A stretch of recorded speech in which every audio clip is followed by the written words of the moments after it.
नितिन बहुत ही मेहनती और ईमानदार इंसान था। वह बहुत ही गरीब था और किसी तरह अपना जीवन निर्वाह कर रहा था।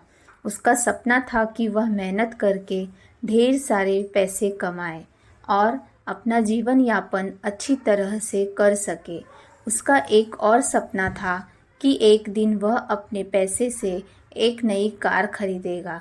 जब भी वह किसी और की कार को देखता था तो उसे भी अपनी कार खरीदने का मन करता था।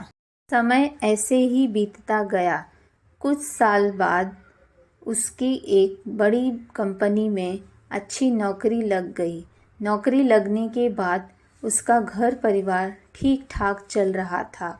यह देखकर उसके माता पिता ने उसकी शादी करा दी और कुछ ही वर्षों में वह एक बेटी का पिता भी बन गया।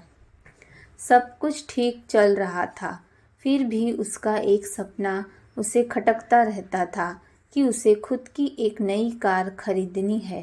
धीरे धीरे उसने थोड़े थोड़े पैसे जोड़कर एक नई कार खरीद ही ली। कार खरीदने का उसका सपना अब पूरा हो चुका था और इससे वह बहुत खुश भी था। वह अपनी कार की बहुत अच्छी तरह देखभाल करता था और उसमें अपने परिवार वालों को घुमाने के लिए ले जाया भी करता था। एक दिन की बात है, सुबह के वक्त वह अपनी कार को रगड़ रगड़ कर धो रहा था। कार की कांच, सीट और बाकी की सभी पार्ट्स को वह अच्छी तरह से साफ कर रहा था।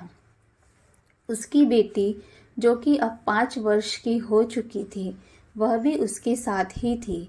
बेटी भी पिता के साथ साथ आगे पीछे घूमकर कार को साफ होते देख रही थी। कार धोते धोते अचानक उस आदमी ने देखा कि उसकी बेटी कार के बोनट पर अपने खिलौनों से खुरचकर कुछ लिख रही थी। यह सब देखकर उसे बहुत गुस्सा आया। वह अपने बेटी को बिना कुछ जाने या समझे ही चिल्लाने लगा। उसने उसे इतनी ज़ोर से चिल्लाया कि उसकी बेटी सहम गई और डर कर अपनी माँ के पास भाग गई। दरअसल नितिन को अपनी कार से बहुत लगाव था और वह बेटी की इस शरारत को बर्दाश्त नहीं कर सका। बाद में जब उसका गुस्सा शांत हुआ तो उसने सोचा कि जाकर देखूं कि कार में कितनी खरोच आई है। कार के पास जाकर देखने पर उसके होश उड़ गए। अब उसे खुद पर बहुत गुस्सा आ रहा था। उसकी आंखों से आंसू बहने लगे। कार पर उसके बेटी ने खिलौने से खुरचकर लिखा था, आई लव यू पापा। दोस्तों, यह कहानी कैसी लगी कमेंट करके ज़रूर बताएं और अगर कहानी अच्छी लगी तो वीडियो को लाइक, शेयर और चैनल को सब्सक्राइब भी कर दें। वीडियो को अंत तक देखने के लिए आपका बहुत बहुत धन्यवाद।